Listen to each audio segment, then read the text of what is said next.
Hello, everybody, and welcome to this forum, our webinar for the Pedagogy Study Hall project. My name is Rebecca Uchel, and I'm the director of the Center for Art, Design, and Visual Culture at UMBC. And it's my pleasure to introduce this program. CADVC is a research center and art gallery and publishing house and residency program at the University of Maryland, Baltimore County, where we've been hosting a pilot exploratory research residency program, inviting artists and interdisciplinary collaborators to take advantage of scholarly resources and to build partnerships at UMBC and in the Baltimore region. For this program, we are in the container of artist Tomashi Jackson's residency, along with collaborator Nia K. a policy analyst and economic advocate, under the title Pedagogy Study Hall. The Pedagogy Study Hall hosts an intermedia series of public discussions about investment and divestment in the visual arts and humanities. Baltimore offers a critical forum for exploring a range of formal and informal organizational approaches to arts and humanities education and support. As Tomashi Jackson said in conversation with me some months ago, the city of Baltimore has a rich, archived, and living history to be explored to help us understand a rubric for identifying the outcomes for funding public visual arts and humanities efforts. Our history is a social history, and we want to see what it looks like from the establishment of the National Endowment for the Arts and Humanities, federal level funding, to state level, city level, and then what that means among community-based organizations. We want to record these stories and to facilitate private and public conversations with Baltimoreans, both transplants and multi-generational, where they can share their reflections on what the public arts and humanities have meant in public space to them as participants in schools for the arts and programs that may no longer exist. It is important to document these histories so that we can turn that lens and this logic and this structure onto other cities and communities, because across the country, this experience of rapid divestment is having real impacts on educational and human outcomes for everyone. So with that in the back of our minds, we are going to turn today to a conversation with a really terrific group. We are so pleased to welcome to our virtual podium here Tomashi Jackson, an artist who combines practices of painting, printmaking, and sculpture with archival research in areas of public infrastructure policy. Her work interrogates intersections between formal languages of visual arts and political languages, driving histories of segregation, voting rights, education, transportation, labor, and housing in the United States. Considering color as both chromatic and social, Jackson's work embraces compositional abstraction to investigate the interaction of color and its impact on the perceived value of human life in the public sphere. Jackson's solo museum exhibitions include Across the Universe, organized by the Museum of Contemporary Art, Denver, which has traveled to the ICA Philadelphia, Tufts University Galleries, the Contemporary Art Museum in Houston, as well as Slow Jams at the Neuberger Museum in Purchase, the Land Claim at the Parrish Art Museum, Watermill, New York, and Love Roller Coaster at the Wexner Center for the Arts in Columbus, Ohio, as well as many, many others. Her work is in the collections of the Whitney Museum, the Guggenheim Museum, the High Museum in Atlanta, and many others. And Tomashi Jackson, we are very pleased to have you as facilitator today, along with collaborator Nia Evans, Executive Director of the Boston Ujima Project. Her educational background is in the areas of labor relations, education, leadership, and policy. Her advocacy includes a focus on eliminating barriers between analysts and people with lived experiences, as well as increasing acknowledgement of the value of diverse types of expertise in policy. She is co-curator, along with Tomashi Jackson, of the Frames Debate Project, a multimedia policy debate project that explores the intersection between drug policy, mental health services, and incarceration in the state of Massachusetts. Ms. Evans has a BS in Industrial and Labor Relations from Cornell University, a Master of Arts in Education Leadership with a course of study in leadership, policy, and politics from Teachers College at Columbia University. And she has also studied at the University of New South Wales in Sydney, Australia, where she focused on international labor relations. Thanks to both of you for being here as facilitators and their invited guests. Esteemed, amazing invited guests, I'm so thrilled, are Davarian Baldwin, an internationally recognized historian, cultural critic, and public advocate. He is the Paul E. Rather Distinguished Professor of American Studies and founding director of the Smart Cities Research Lab at Trinity College.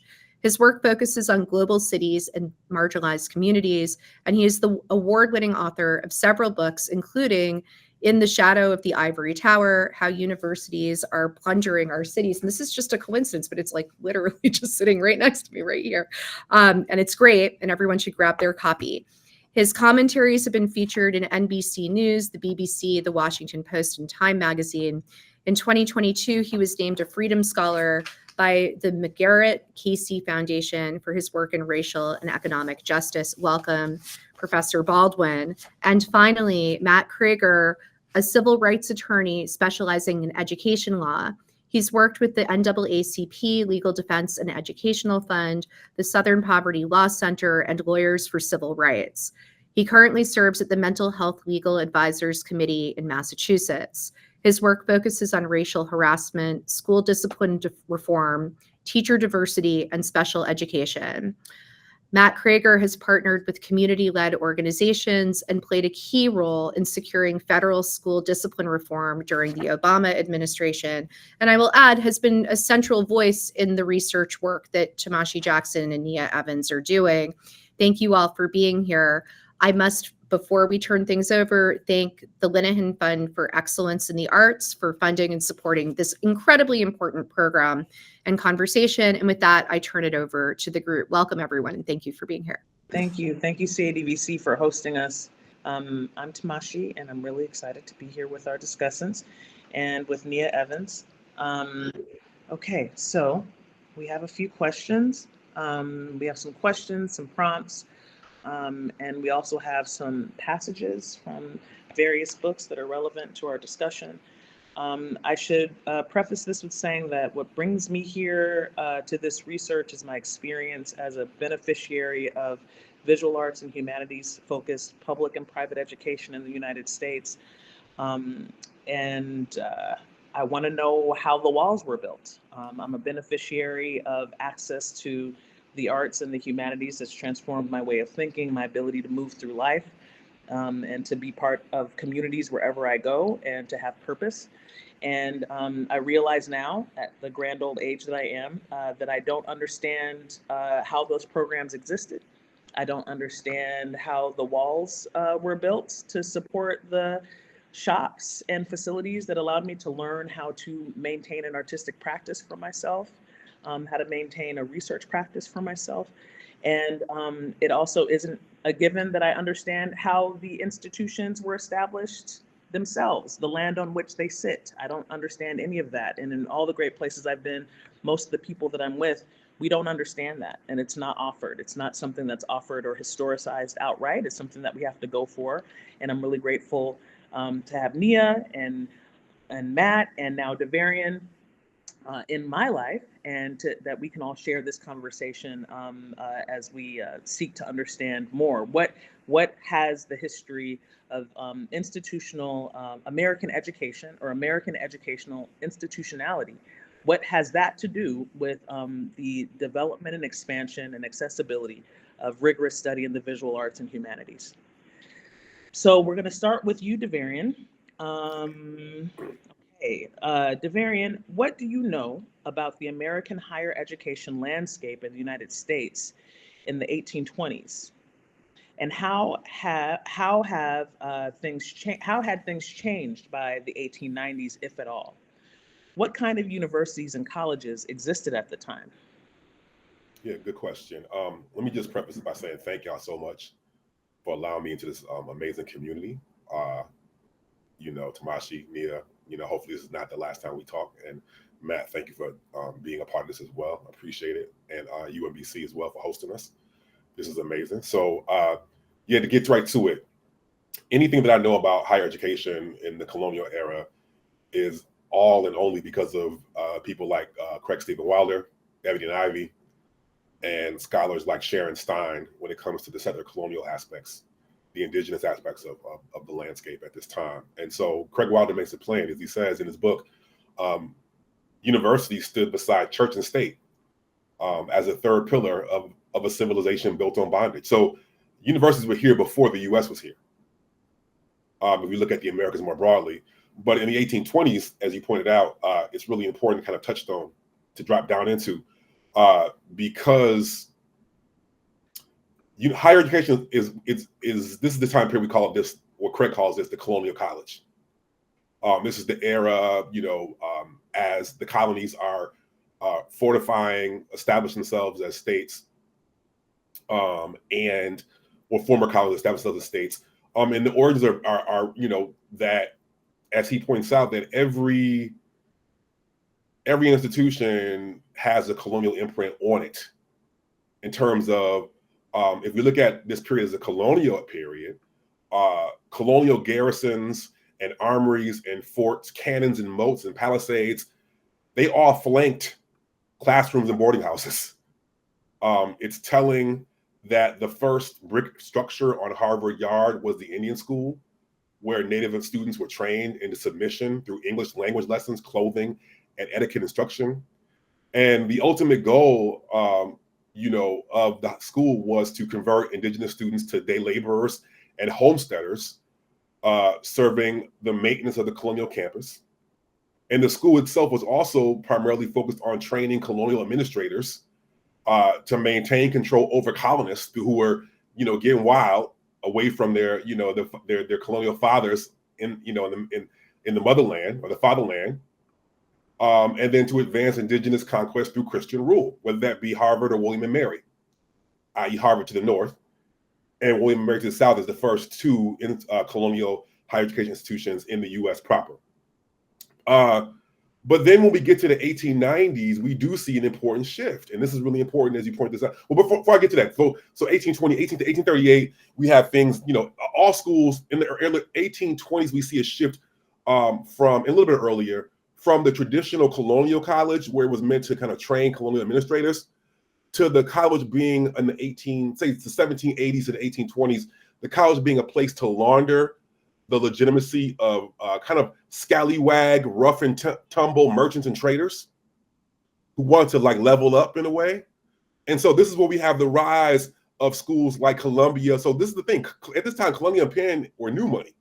And what would become the College of New Jersey, which became Princeton, they were new money. They were the laundering institutions for the merchants and traders after Harvard and William and Mary.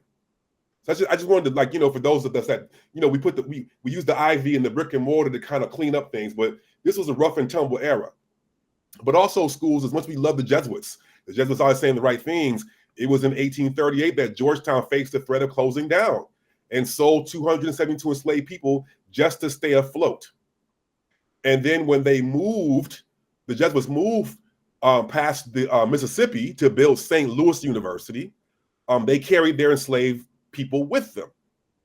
And so then right now there's a group called DS SLU, Descendants of the Slaves of St. Louis University, headed by Robin Prouty today. So she's a descendant of the enslaved who are trying to figure out ways of engaging compensation because, and they actually have family and friends in DC who were enslaved by Georgetown, and then they are in St. Louis. I'm sorry I'm going too long, but I want to give us the broader landscape here of the degree to which these institutions were shot through. These institutions of free inquiry and cosmopolitan discourse were shot through and underwritten by bondage, right?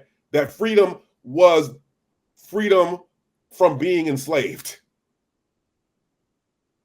Even in our institutions of higher education and some of the earliest thinking around philology, what will become anthropology and sociology and ethics was driven by ways of justifying enslavement. And this is deep because my institution, Trinity College, was founded in 1823. We had our bicentennial 2 years ago. And so this thing places ourselves this way out in different ways, where it's like Harvard and say UVA and other schools actually had servants' quarters built into the institution. Trinity, for a long time, made claims that it did not have that. But we just so happened to be underwritten by those who dealt in trade in the Caribbean, as if that wasn't the same damn thing, right? But it gets deeper. When the 18 teens and 20s, when there became a bit of an abolitionist movement, Trinity made its bones by being a refuge for Southerners who were not abolitionists. So Trinity became the exile for the children of the Confederacy. So just a couple of years ago, during the uprisings of the Black Summer 2020, we found Confederate flags carved into the pews of our school church as a testament to those students and their families who were underwriting institution as a way to distinguish itself by being a haven for those who were pro-slavery. So by the time we get to the 1890s, we see a shift because the country is shifting. The country is shifting from a plantation, agrarian society to a industrialized society. This is narrated in the annals of higher education as a period of democratization, because this is the beginnings of the land grant institution. Using, money from, and we'll get to in a minute, using money from empty lands to underwrite the endowments of land grant, basically state colleges and universities, to open up higher education to a broader spectrum of people. But the understory to that, and we can get to the free lands piece, but just to get to it now, the democracy piece is always shot through with questions of political economy. It wasn't a largesse or simply benevolent opening up of higher education to the non-gentry class. This was a period of industrial retooling. You had people that did not have skills for an industrial economy. So the 1890s and the rise of the land grant institution was a way to get agrarian workers up to speed to do line level. So not thinking, but wrote line level. And my mother was a factory worker. So so line level work in the emerging industrial economy. So at every different phase of the political economy, whether it be enslaved, industrial, service, information, Cold War, higher education was a facilitator, not an exception, not an aberration, not a refuge. It was a facilitator, a medium, a mechanism for reinforcing and serving that political economy, both economically and socially. A place to reinforce, not always up in social hierarchies. Thank you so much, Davarian. I want to jump in just with a brief passage from the book that your writing sent me to Ebony and Ivy. I want to take us to 1831 and the travels of Henry Watson, whose life is documented really well in papers in the Library of Congress and other places that the author was able to pull from. So, short on cash. This is after he left college in Connecticut with good recommendations, really good recommendations. That's Trinity, yeah. Right? He leaves Trinity College with recommendations from Harvard and all sorts of gentry that his family's connected to. And he goes to the South to try to get a job as a tutor, but can't find work. And so he decides to head back to New England, a stronghold for the money and materials and playgrounds, educational playgrounds for the children of slavers. And he decides to go back home on horseback. He had just come from Kentucky. Short on cash, the young tutor chose the same method for his return. It was the perfect way to learn the geography and history of the region. Quote, I passed an Indian mound different from most. It appeared like a pyramid with a square base, cut about 15 feet high. It was a regular square, end quote. Watson excitedly jotted while outside Tuscaloosa. He had already seen Indian mounds and had stopped to carefully examine one near Carthage. He began searching for mounds and artifacts. The very next day, Watson rode through a portion of the, quote, lands of the Cherokee Nation near the Tennessee border, but he saw no Indians or Indian relics. The area was part of an enormous expanse of territory, tens of millions of acres, that the state and federal government seized from Native nations and tribes, the most recent in a succession of human tragedies that transformed the demography of North America. Prior to the Great Dying, an estimated 4 million people lived in the greater Mississippi Valley. New waves of death had come with the expansion of European outposts 2 centuries before Watson's journey. Violent raids into the interior from the Carolina colonies transferred microbes inland, forced flights and migrations that upset the socio-economic order of indigenous societies, altered age distributions, and caused abrupt changes in diet and health that made the new diseases more deadly. Watson's attention had been drawn to the remnants of these civilizations, monumental architecture constructed at least a millennium before Stonehenge. The largest ruins in the Mississippi and Ohio valleys, equal in size and crafting to the pyramids of Egypt, could hold St. Peter's Basilica and its gardens. These sites were once centers of civilization supported by trading networks that stretched across the continent. There is a background to Watson's interest in these archaeological remains. As an undergraduate, he had lived on campuses that were decorated with Indian bones and artifacts that hosted lively discussions of the impending extinction of Native peoples, legacies of a long relationship between colleges and conquest. European nations founded academies to secure their colonial interests, and they supported these schools by exploiting the decline of Indian nations and the rise of African slavery. You know, these huge expanses. He also says here somewhere better than I could, because you know, it's all I can do not to weep. Yeah.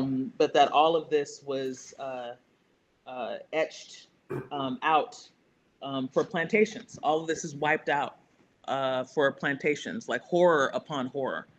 Let me go back to my questions, okay? I just want to say real quickly, though, that what you're laying out is that a lot of stuff has just been uncovered in the last 20 years. And we keep having a series of ahas and discoveries and oh my goshes and pearl clutching, which is fine, but it undermines the mundane nature of the violence, how overt and regular and pervasive and common and institutional and everyday and acceptable this was built into very bones and infrastructure of our key institutions and way of thinking about life. I just want to say that's, you know, it's just a part. It's like, you know, breathing air, the degree to which settler colonialism and enslavement and the violence was pervaded our lives. And it was not seen as a contradiction to the freedom claims. Yeah, not at all. I'll just close with this, and then we're going to go to our question from Matt. The American college trained the personnel and cultivated the ideas that accelerated and legitimated the dispossession of Native Americans and the enslavement of Africans. Modern slavery required the acquiescence of scholars and the cooperation of academic institutions. Faculties and officers embraced the benefits of human slavery and extrapolated from the enslavement of Africans and the destruction of Native civilizations predictions of a future in which vast populations of the world would be eternally subjected or inevitably eradicated. That's right. Yep. Matt, what did the American civil rights legal landscape look like in the United States of the 1820s? And how had things changed, if at all, by the 1890s? Yeah, there is no American civil rights landscape in the 1820s. Right? Our founding document, our Constitution, does not recognize the existence of Native Americans, does not recognize the citizenship of women, and only counts the presence of Black people for the purpose of granting 3/5 more population for awarding Senate seats and House seats, right, in our government. That's it, right?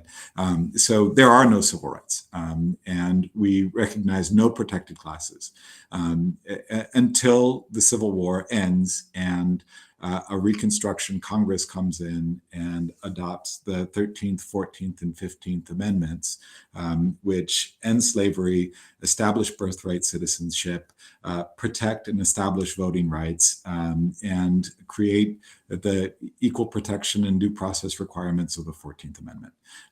And as soon as those come to fruition, our courts, which taught the very same judges who attended the same schools that Davarian was speaking of, did their best to eviscerate the strength of those amendments. And in a series of cases, starting in the 1870s, we see the Supreme Court pull way back from the promise of equal protection under law.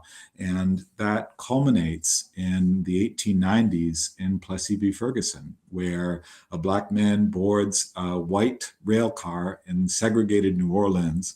And the Supreme Court is very quick to rule that separate but equal does not violate the Equal Protection Clause of the 14th Amendment.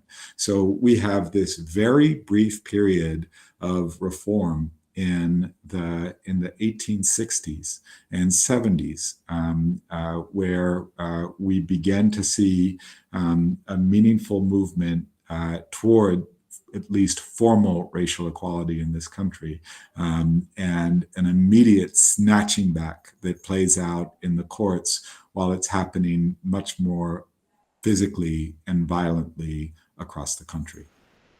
Thank you, Matt. Thank you so much. What did Plessy versus Ferguson and that decision mean for public spaces and public institutions in the United States? Plessy establishes this concept of separate but equal, which becomes rigorously enforced by the Jim Crow South. The idea that whether it's in spaces of higher education, particularly as higher education expands during the time period Davarian pointed to, or in our traditional public schools in the K-12 context, or in any places of public accommodation, segregation was the rule. Right, and any racial mixing was prohibited by law across the South, and if it wasn't prohibited by law or ordinance in the North, it was certainly expected by the social norms that were enforced through violence and exclusion. We're going to jump to 1936 now. So Okay. please tell us about the 1936 case of Donald Murray versus the University of Maryland Law School. What did that mean in Baltimore? Murray v. Pearson is one of the cases that was ultimately the precursor to Brown versus Board of Education. And these were a string of cases brought by the NAACP and its emergent legal defense fund to challenge the ruling in Plessy v. Ferguson and the kind of the scope of segregation in our institutional settings. And what makes Murray v. Pearson a little different than what we think of as Brown is that in the early stages of the NAACP strategy, they were tackling or targeting professional schools, graduate schools, law schools, medical schools, the like, because this makes it a lot harder for that same judge who went to the same schools that Davarian was talking about to pedal away from the concept of, you know, the importance of getting to know your classmates, the benefit that will bring you further in your career, the prestige that comes along with that association, all of it. It becomes a lot harder to dismiss some of the intangible aspects that segregation brings, right? And so with this, Murray v. Pearson is a successful case. It's a case where the NAACP prevailed in getting the highest court in Maryland to say that segregation in schooling violated the Equal Protection Clause, right? And this is a momentous win.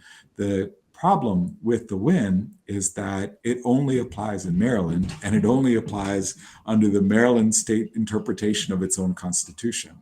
So it's a great step forward for the NAACP in its efforts to rid this country of formal segregation, but it's only one step toward what ultimately happens in Brown, and then what ultimately happens when the Supreme Court finally starts to say, no, we meant it. You have to desegregate now in Green v. New Kent County some 13 years later.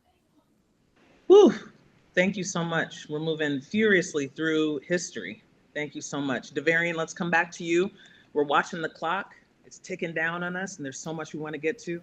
Okay. So Davarian, please take us to 1965 and tell us about the Higher Education Act of 1965 and what it meant for the future of funding and accessibility for students pursuing higher education in the United States. Okay, so the era of 65 is just really important. It was a moment of amazing democratic possibility. Like, there were other moments, but once again, it's shaped by the economic and racial dynamics of the composition of our country. So what do I mean by that? So this becomes an era when schooling is opened up. This is post World War II, excuse me. Schools are opening up. The GI Bill is a capacity, a possibility to get more people into school. But at the same time, there's great upheaval and consideration about the wrong people are getting into school and asking the wrong kinds of questions.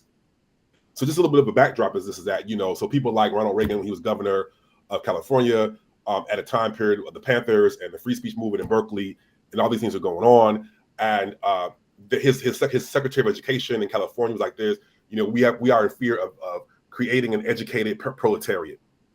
So there was these clear ideas about, okay, we need to, as we retool again from an industrial to a service economy or information economy, we need an expansive workforce, and higher education can do that.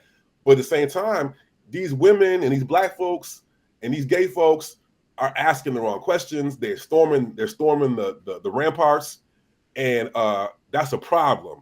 So how do we stave off the wrong kind of people? So the Higher Education Act is kind of a casualty of this war, because on one side, it expands up capacities for access to higher education. And many of us, I am a beneficiary of this. So let's be clear about that.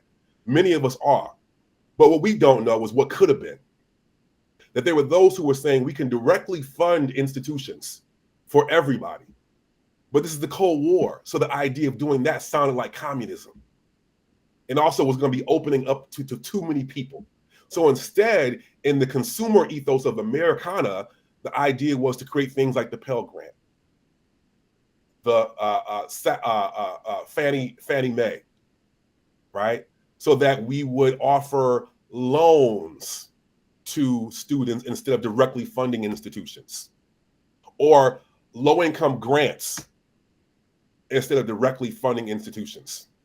So this allowed for the democratization and the expansion, but in much more limited ways that was governed by that earlier idea about the fear of training a new generation of educated proletarians.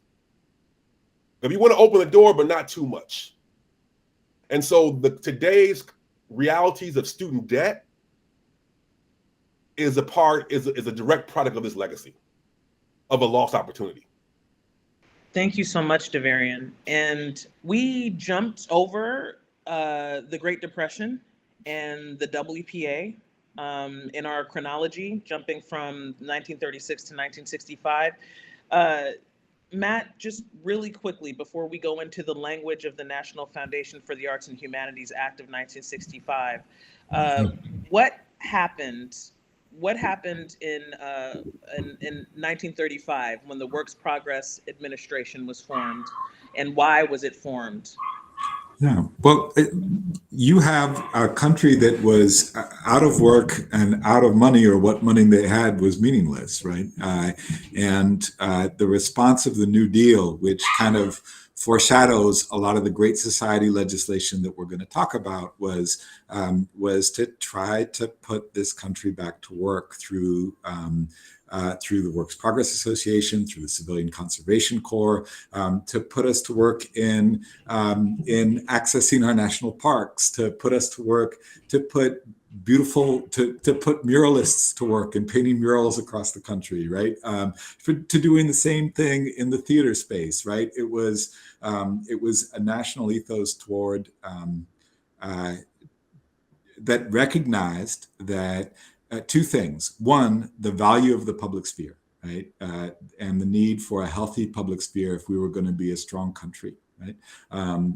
To be clear, a public sphere that was completely segregated, right? And one that was enforced so that FDR had the support of what would become the Dixiecrats of the South, right?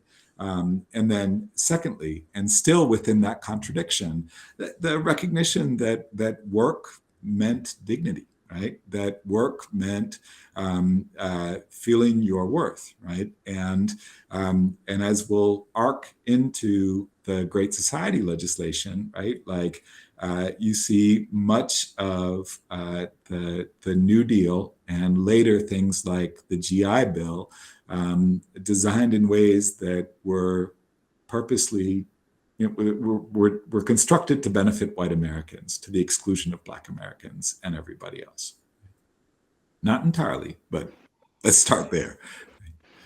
Perfect. Thank you so much, Matt. So now we're going to jump to the language in the National Foundation for the Arts and Humanities Act of 1965. We're just going to read it out because it's too much to fit into the chat, and most of us just have no reason to know the language of this act. So the language in the National Foundation for the Arts and Humanities Act of 1965 declared the following. 1, the arts and humanities belong to all people in the United States. 2, the encouragement and support of national progress and scholarship in the humanities and the arts, while primarily a matter for private and local initiative, are also appropriate matters of concern to the federal government. 3, an advanced civilization must not limit its efforts to science and technology alone, but must give full value and support to the other great branches of scholarly and cultural activity in order to achieve a better understanding of the past, a better analysis of the present, and a better view of the future. 4, democracy demands wisdom and vision in its citizens. It must therefore foster and support a form of education and access to the arts and the humanities designed to make people of all backgrounds and wherever located masters of their technology and not its unthinking servants.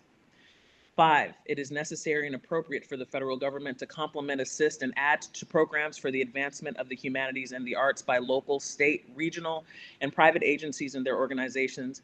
In doing so, the government must be sensitive to the nature of public sponsorship. Public funding of the arts and humanities is subject to the conditions that traditionally govern the use of public money. Such funding should contribute to public support and confidence in the use of taxpayer funds. Public funds provided by the federal government must ultimately serve public purposes the Congress defines.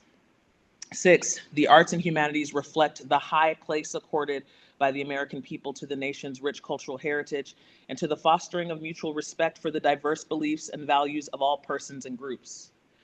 7, the practice of art and the study of the humanities require constant dedication and devotion. While no government can call a great artist or scholar into existence, it is necessary and appropriate for the federal government to help create and sustain not only a climate encouraging freedom of thought, imagination, and inquiry, but also the material conditions facilitating the release of this creative talent. 8, world leadership which has come to the United States cannot rest solely upon superior power, wealth, and technology, but must be solidly founded upon worldwide respect and admiration for the nation's high qualities as a leader in the realm of ideas and the spirit. 9, Americans should receive in school background and preparation in the arts and humanities to enable them to recognize and appreciate the aesthetic dimensions of our lives, the diversity of excellence that comprises our cultural heritage and artistic and scholarly expression. Almost there, y'all. 10, it is vital to democracy to honor and preserve its multicultural artistic heritage as well as support new ideas, and therefore it is essential to provide financial assistance to its artists and the organizations that support their work. 11, to fulfill its educational mission, achieve an orderly continuation of free society, and provide models of excellence to the American people, the federal government must transmit the achievement and values of civilization from the past via the present to the future and make widely available the greatest achievements of art. And then finally, 12, in order to implement these findings and purposes, it is desirable to establish a national foundation for the arts and humanities. Davarian. I'm going to open this up to both of you, but I'm going to start with Davarian so Matt and the puppy can take a break. What did this act have to do with the civil rights related legislation surrounding it before and after? Whew. Okay. Good question. I don't really have a fully formulated idea about this, to be honest with you, about what this has to do with the civil rights. I mean, in some ways, there is an ethos. Again, there's the Cold War backdrop as well. And the idea that our art and culture are the primary model of civilization, while Black people are quote unquote tearing shit up, or disrupting society. And also the idea that culture can be a civilizational, a civilizing influence on the children of the dusky race, if you will. I'm being facetious. So this is how you find people like us in our short pants, in art programs, but not seen as artists, as subjects of art or art education, but not as creators of art. And that doesn't actually get reconciled even at all until the 80s and 90s. But at this early period, at the inception of this act, it's an important and powerful thing because it seems the continuation of the New Deal era. You know, but it's primarily about instruction, right? This idea of civilization.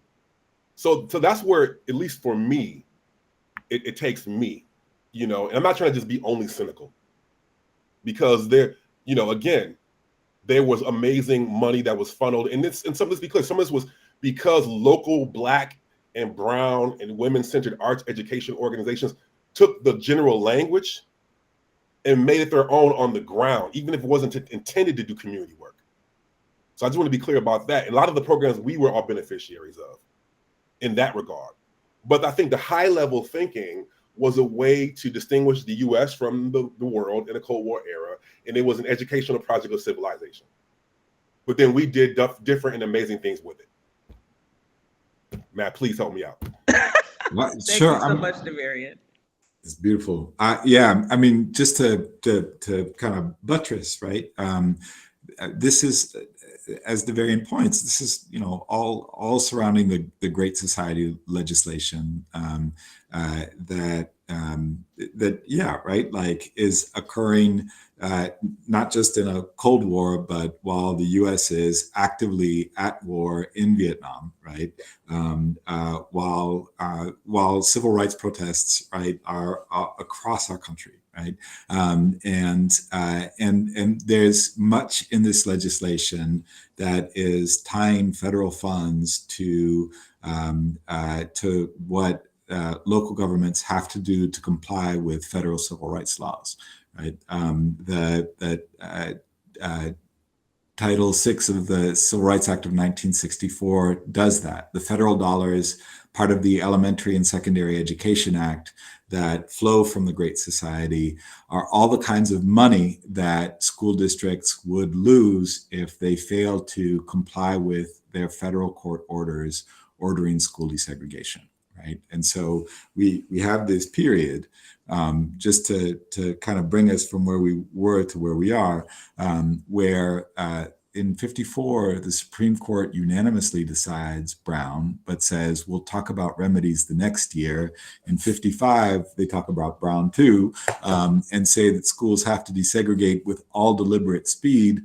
All deliberate speed means absolutely nothing happens across the country in the South, except for things like Mississippi unwriting a right to education from its constitution, and Virginia closing whole scores of school districts to avoid any obligation to desegregate their schools, right? And so you've got all of this happening, as Davarian points out, at a time when the U.S. is trying desperately to clear its warts, right, in a Cold War battle, where no other country, with no other country where anybody is not white is going to want to join into our version of democracy, where everything is done through racial subjugation. right? And so if the court's rulings aren't powerful enough and the presence of the National Guard isn't powerful enough to compel school desegregation to happen under court orders, then the idea is let's add some carrots to those sticks with these federal dollars. And if you take these federal monies, then you have to comply with your school desegregation orders in the process, right? And so that's part of the context for what we're getting into here. And Davarian, I just want to add. I mean, you made a great point. I just want to put a fine point on it. Is the backdrop of anti-colonialism on the world stage, where people of what would later be called the Bandung generation, those of African and Asian former colonies, are becoming nation states, and they are just deciding between so-called first world capitalism and second world communism. And what they see is first world capitalism is the underwriter of Jim Crow, and second world communism looks quite attractive at this time. And so both the arts and humanities ethics and the civil rights ethics, primarily through law and culture, and not through labor and social movements, which is what came out of the activities of the 40s in the early 50s. What Black and brown folks was about labor and living and grassroots organizing as the foundation for legislative transformation. But our leaders constrain all this to legal frames and arts and humanities frames, and did good work. But this is also a way to kind of put a girdle around liberatory possibilities when they're shopping American capitalism to the so-called third world. So Matt said it. I just want to say yes. Yeah, but Davarian said it better. So. Wow. Thank you both so much. And thank you, Nia, for helping to organize these questions. We actually got through the entire, reading out the entire National Foundation for the Arts and Humanities Act of 1965. And we have 6 minutes before we're supposed to stop. Matt, what are de jure and de facto segregation? Sure. And how have historic de jure and de facto American segregation laws and policies determined who could and can access public spaces and public resources? And for the sake of this inquiry, we are considering the spaces of museums and libraries and schools, places where many of us, as Davarian said, have been beneficiaries of access to the arts and humanities that have been transformative in our understanding of the world and ourselves. That's where we've been able to access them. So Matt, what have the historic de jure and de facto segregation laws in American policies, how have they determined who could and cannot have access to public spaces and resources? Yeah, and let's do it quickly. De jure segregation means segregation by law, meaning there's a law in the state, something in the Constitution, a municipal ordinance that says that you have to be segregated by race, right? That this is whites only in these areas, right? De facto segregation is really segregation not just by custom or expectation, but by all of the other forms of structure that we put in place that make sure that segregation on the basis of race happens across any other part of our country, right? And so de jure segregation took place primarily in the South. De facto segregation took place primarily in the North, but they're two sides of the exact same coin. Thank you. Thank you so much, Matt. Davarian, you want to jump in on that? I'll just say that's the great synopsis. I would say one thing, though, being a scholar of Chicago, is the degree to which something like racially restrictive covenants disrupt, and this is a debate in the world of history. But I would argue that racially restrictive covenants primarily in the North demonstrate the degree to which de jure segregation also existed in the so-called liberatory North.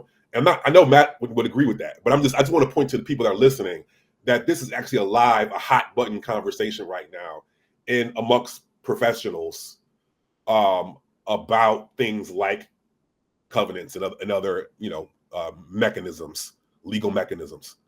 So and that would have a huge impact on things like neighborhoods for community schools, districting. So just to bring it back to the educational piece. Yeah, that's it.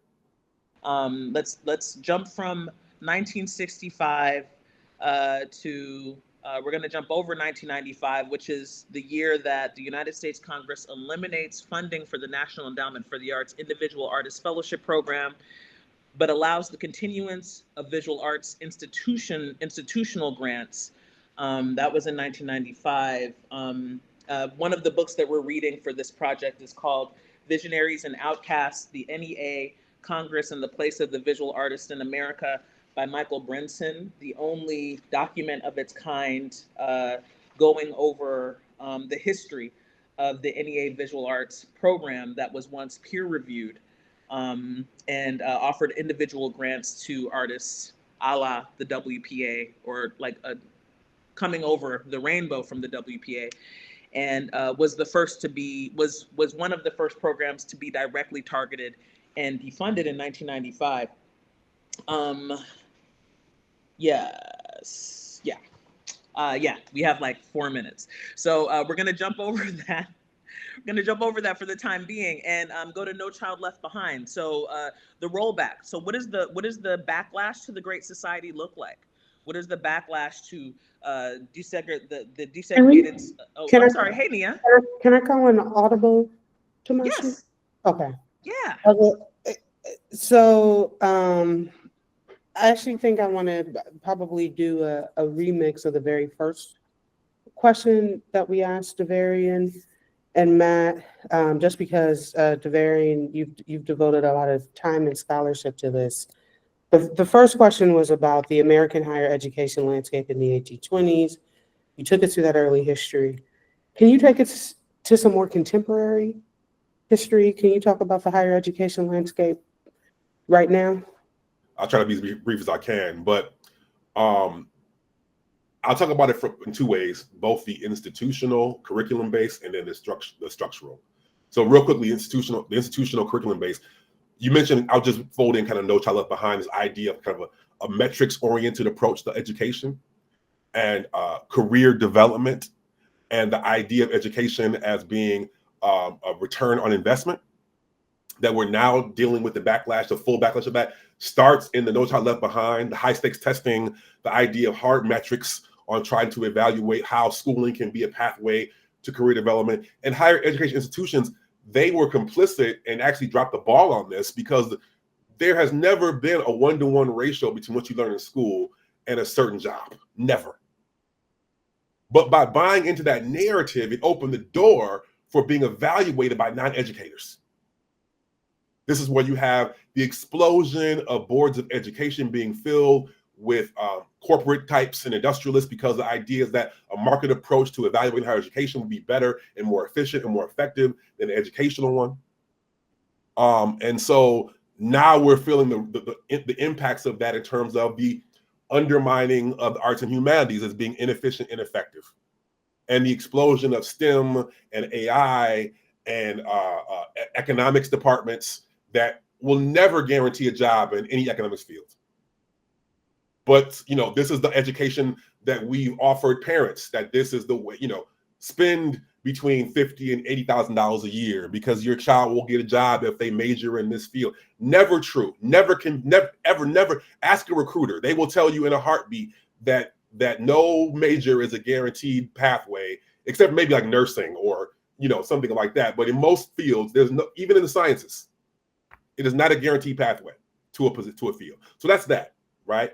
On one side. So in the 1980s and 90s, again, some of the backlash to the changing demographics of higher education spaces and lower education space, or not lower, primary education spaces, was a defunding process. States defunding public education. And let's be clear, private schools get public funding too. So higher education more broadly. So the responses was to become more entrepreneurial. So we talked about the curricular side of becoming more entrepreneurial. There's also a structural side. Schools are doing less and less with actual classes, and we're using the word entrepreneurial, innovative as an innovation, as a way to talk about how can we convert our learning and teaching into market product, right? So this is the rise of the knowledge economy, information economy. So pharmaceuticals, biotech, health sciences, software, And so the idea is, how can, at a moment of shrinking state investment in higher education, how can we convert higher education spaces into becoming more entrepreneurial, more innovative, which means how can we bring the knowledge to market?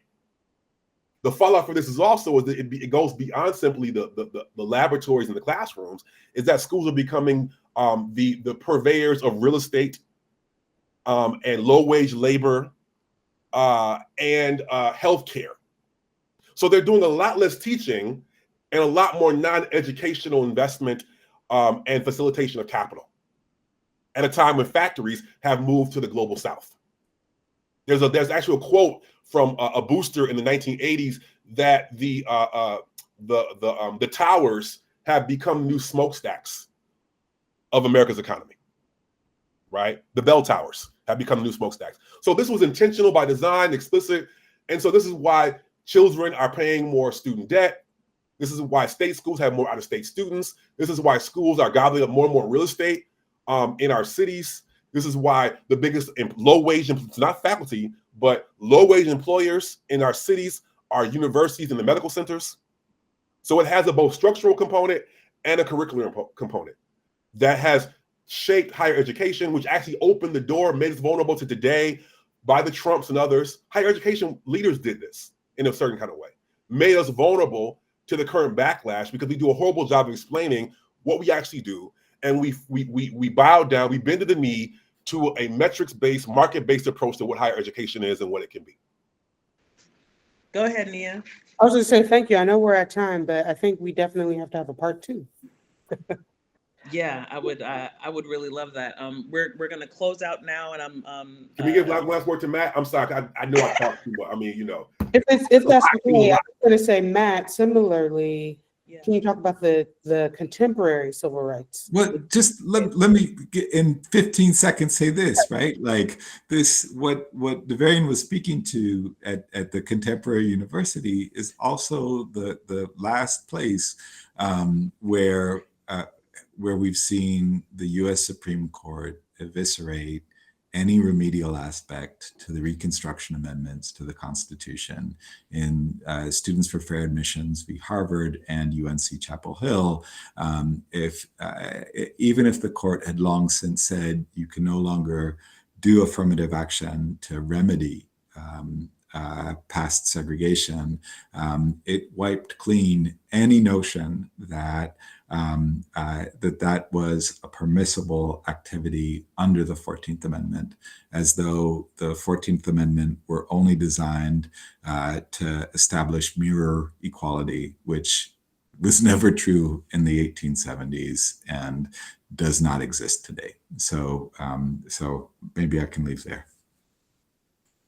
I want to close with just one more passage. This time the last passage will be from In the Shadow of the Ivory Tower, from chapter 1, Chess Moves on a Checkerboard, page 6, for those of you who have your copies. In times of meager state funding, colleges and universities have had to find new ways to shore up their fiscal stability. Urban development in higher education's latest economic growth strategy, and building profitable universities helps schools offset a drop in state funding. Campus expansion projects meet the increased demands for upscale housing, high-tech laboratories, and plentiful retail options that will attract world-class students, faculty, and researchers. These university developments also reorganize their host cities for new private investments in bioscience and information technology industries. As urban campuses continue to grow, all cities will be living in the shadows of ivory towers. Indeed, urban universities and their medical centers, the meds and eds, stand as one of our most central yet least examined social forces shaping today's cities. In today's knowledge economy, universities have become the new companies, and our major cities serve as their company towns. But unlike Amazon, Microsoft, and other infotech industries, higher education claims responsibility for our public good. It's time we investigated that promise, asking whether a school's increased for-profit ambitions can undermine the interests of the public. In fact, the presumption that higher education is a public good has for too long distracted critics and urban residents from getting to the heart of the matter: what makes universities good for our cities? We need fewer assumptions and more analysis. Thank you, everyone, for participating tonight. I look forward to us gathering again in this effort as we pursue this Pedagogy Study Hall to understand our space and our need for the arts and humanities, no matter what. Thank you all so much. Thank you so much, Tomashi, for facilitating, to Nia for facilitating, to Matt and Davarian for your brilliance and offerings. Thanks to Sandra Abbott and Jason Duncan for tech support. Really appreciate that. And also for sticking around a few minutes over. To the audience who's actually out there live right now, one benefit to being here live with us and not waiting for the edited webinar is you are among the first to know that the Pedagogy Study Hall is not just a research trajectory, but it is in fact a plan for an exhibition that will open at the CADVC in the fall of 2025, where we will actually be spatializing a space where a lot of the research that you're seeing here will be manifested in a form where you can kind of inhabit it. And we will be hosting more programs just like this. If you are interested in learning more, you can reach out to us at cadvc@umbc.edu to learn more about that. Or if you're interested in joining Tomashi Jackson and Nia Evans in this research, we are continuing a process of research activities that look a lot like what happened today, which is pretty fun. So if you're interested in joining up, let us know and we will hook you all up. With that, thanks again, everyone. We really appreciate it. And thanks, Tomashi and Nia, for showing everyone what CADVC has always known, which is that the arts are at the core of asking all the pressing questions of all the issues of our time. And Davarian, forgive me, but I still think the university, the public university, is a good place to do that. Yes. And we're proud to host everyone in a public forum like that. Have a great night, everyone. Thank you. Bye-bye.